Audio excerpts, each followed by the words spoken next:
Welcome back to your Accounting Mentor, a segment on our podcast where we go through and summarize the various things that were discussed during our live lectures towards the examination.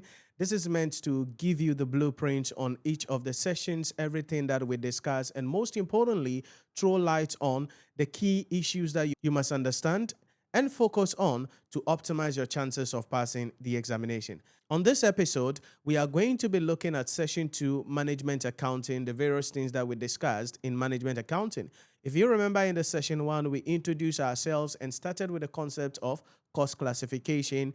And today we are going to be expanding on the discussion on cost classification and how marginal costing, absorption costing, and the high and low method are used for the various reasons when it comes to cost classification and accounting for overheads. So let me bring up my slide and then let's get excited into the discussion today. So we began the discussion by looking at cost classification according to behavior. And if you remember, we said cost classification according to behavior means we are classifying the cost based on how the costs vary with the output level.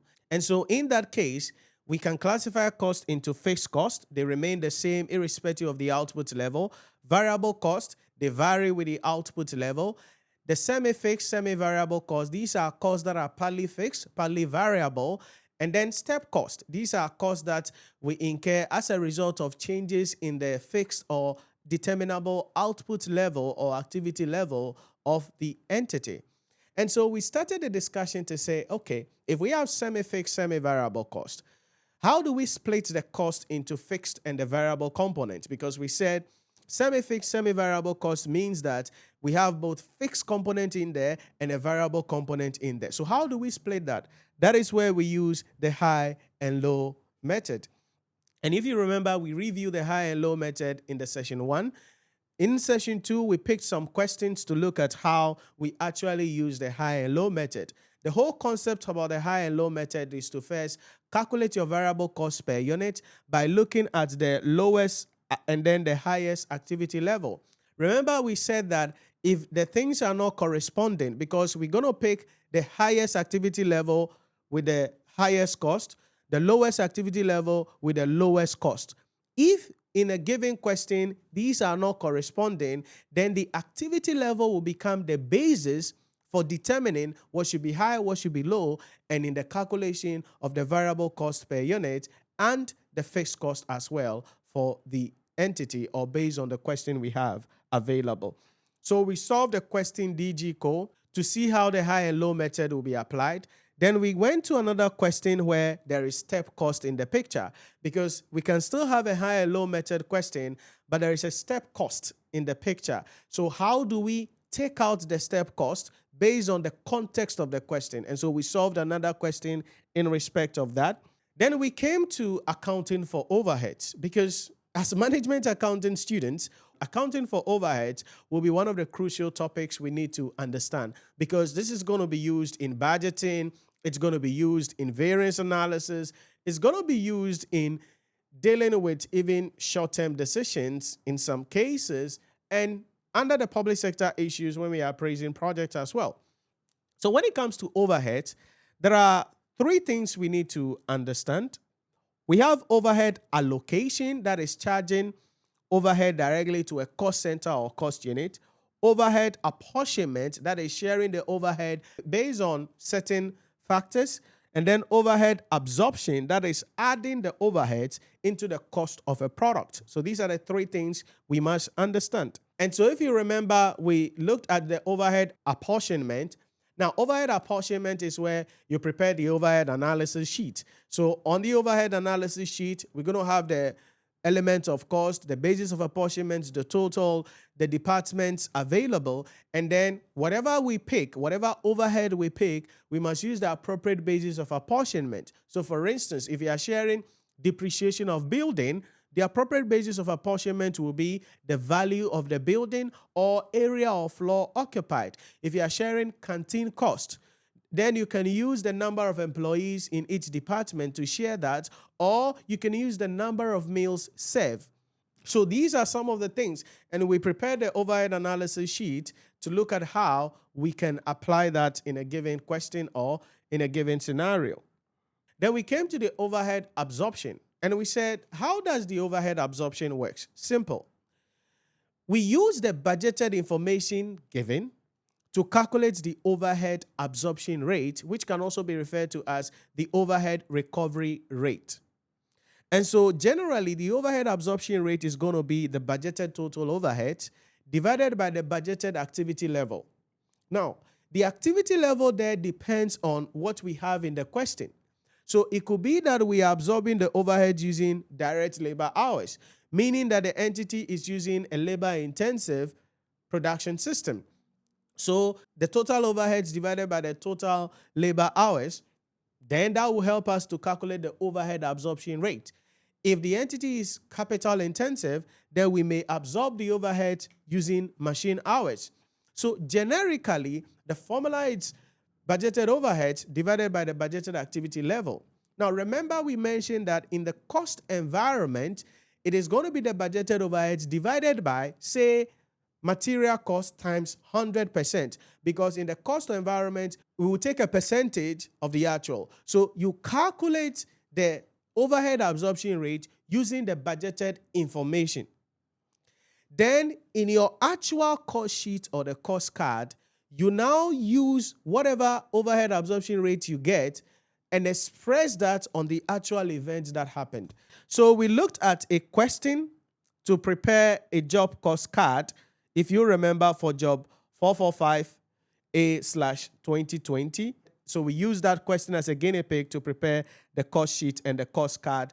And we were asked to calculate the total cost and the selling price of the entity. And you saw how we used margin and markup to do that calculation in there. Then we said the absorption costing, although it's good, as we expressed, you use the budget information to calculate your overhead absorption rate. Then you express that rate on the actual activity level. There are some shortfall in that methodology to absorb overhead. Why? Because it is arbitrary apportionment. You just calculate a rate and then you're applying it to everything.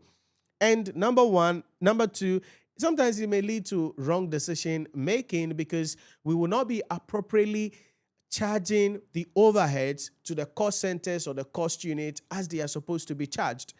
Then number three is the concept of over or under absorption of overheads, because in absorption costing, you are going to be doing over or under absorption of overheads. And the rule is simple.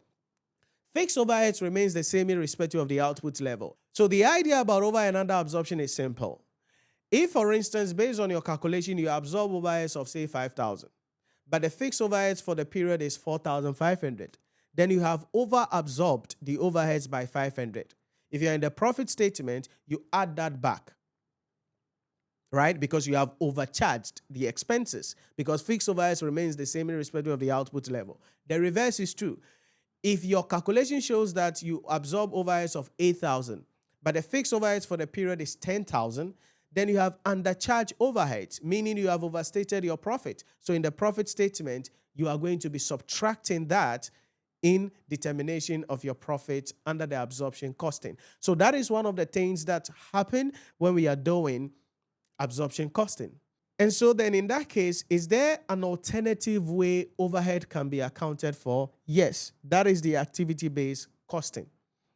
Under activity-based costing, this is where we are not just looking at, okay, what is the labor hours? What is the machine hours? Let's apply it to everybody. No.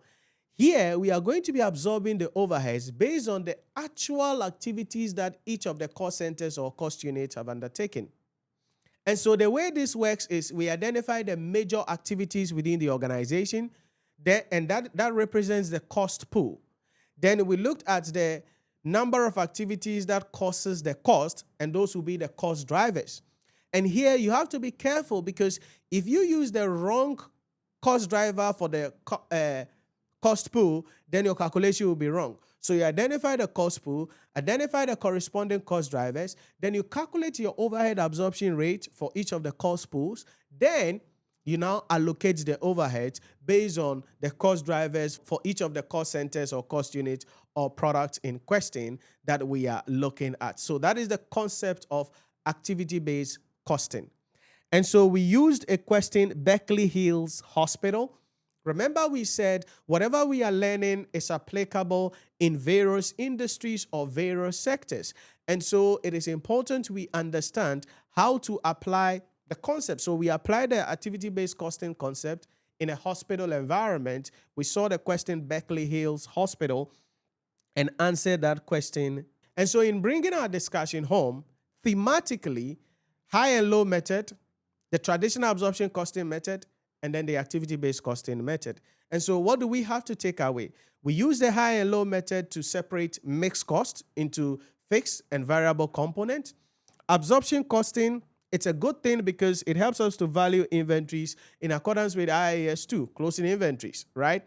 And we use a single broad overhead absorption rate to absorb the overhead, and it is easy to implement and is accepted for external reporting purposes.